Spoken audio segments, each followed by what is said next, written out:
Hello, my loves, and welcome back to Along This Spiritual Journey.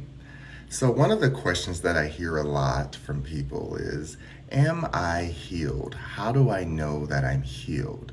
Because healing is an ongoing process. It never stops. It's never going to stop. I'm sorry. In this journey of spirituality, you can be healed in certain aspects of your past, your trauma, your understanding of life, but you're still going to keep learning because you're going to forever keep growing until we again decay from this earth.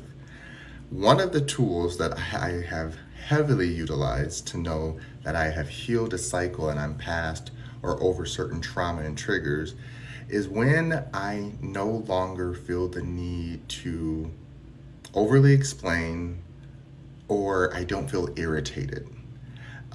One of the things that I've learned about myself through this journey is that I had people who I would love and adore dearly, but they would call me, and what I knew would be the same problem. As soon as I saw their name on the phone, I'd be like, oh my gosh, they're gonna want to talk for hours about the same thing. I love them, but I just don't. And in that moment, even as a healer, I'm like, Jawan, what's going on? And I'm like, I don't have the energy. I just don't have the energy. And I was like, fair enough. And then when I be doing my own solo work and prayer work, and I'm wondering why I'm feeling certain things and holding on to certain things, it's like, well, you didn't close out that cycle of irritation. You left it open because you said you weren't ready. So the universe is like, I just paused it for you. That's what the universe does. It puts pause because you're telling it, I'm gonna come back and finish that. Now, if all you do is push pause and pause and pause every time you feel a certain thing about life, then you're going to start getting in that moment of like, why do I still not feel like I'm healed? Why do I still feel triggered and stuck? And that's again recognizing that you still have shadow work, you still have trauma work, and that's okay. You can be healed on a reactionary level where you're not reacting to everything on the outside. That's beautiful. There's also still the reaction on the inside. Because if you can formulate a response for someone else on the outside, you should be able to formulate a response for yourself on the inside.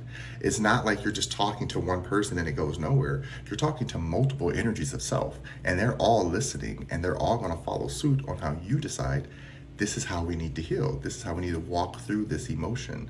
And so for me, again, it's recognizing when I don't get upset. Like if I feel bothered by something, I'm not healed. It's really that simple. It doesn't mean that I'm broken. It doesn't mean that I need to fix myself in that moment. It just means I have a little bit more work to do because judgment is man-made. Judgment comes from man. Observation is universal. All things observe. Just like a dog, when it first meets you, it's observing you to see your behavior to make sure it's not going to hurt it. But once it feels safe, it's cool. It's all in your face. It loves you. Humans are quite the opposite. We will be all in your face, but we don't actually assess if we're healed with you or not.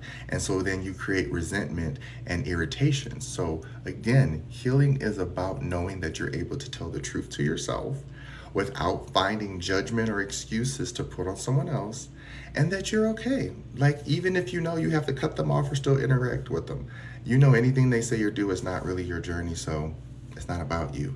And the same for yourself. If your internal voices are always creating scenarios for you, it means you need to go out and create, because an idle mind creates a lot of deviant. All right. I love ya.